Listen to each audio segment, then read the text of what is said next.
Welcome back to DNA Channel, and thank you for joining us for another edition of Home Improvements. Today we're going to be explaining exactly what we did in order to level the floors in this house before we put down new flooring. The flooring we chose required that the floor be particularly level. On this particular project, we found that throughout the entire house there was more than 2 inches of difference from the highest point on the floor to the lowest point on the floor. This meant that we had to find a happy medium. We could have adjusted room to room, but this client was very particular. Using a laser level, we shot a grid pattern across all of the floor joists throughout the entire floor. We documented that and were able to find the difference, and from our high point to our low point, we were well over 2 inches. This required that we had to find a happy medium. In some areas, we planed down the floor joists, and in other areas, we built them up with shims. Using the DeWalt 20 volt DCP 580, we were able to pull down a lot of the excess material off the top of some of the joists before we built them up, so that we could build shims that were consistent in height. We then chose Titebond subfloor construction adhesive to glue down the shims that we had created.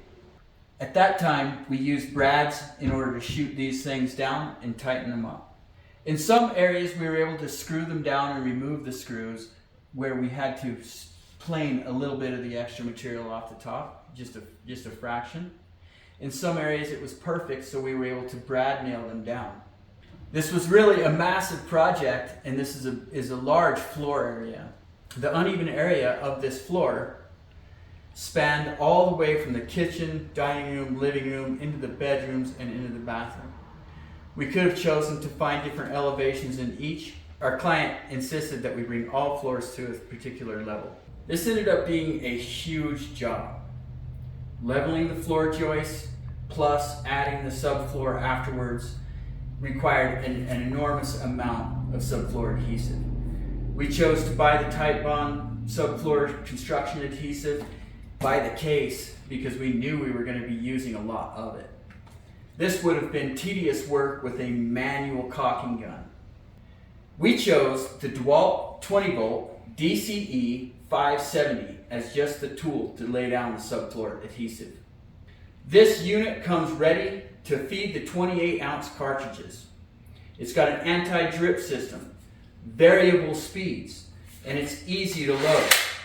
The 20 volt system lasts a long time, and with the quick charger, there's no problem at all. We use a lot of 20 volt tools, so our other batteries fit right with it. We were also able to find that DeWalt does manufacture a conversion kit for the DCE 570. This conversion kit allows us to adapt this DCE 570 down to a size that will accommodate the 10 fluid ounce caulking cartridges. In order to determine the difference between the high and low points across this level of the entire house, we chose to use the Bosch GCL 2-160. It's a 65-foot self-leveling cross-line combination laser with plumb points. The kit includes a protective hard carrying case, a magnetic adjustable mount, sealing grid clip, laser target, 3 AA batteries to operate the unit, and the laser itself.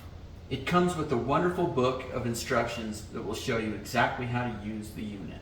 The sealing grid clip offers a variety of mounting options. It doubles as an adjustable magnetic mount that the standard mount attaches right to. That could be hung on a stud as well.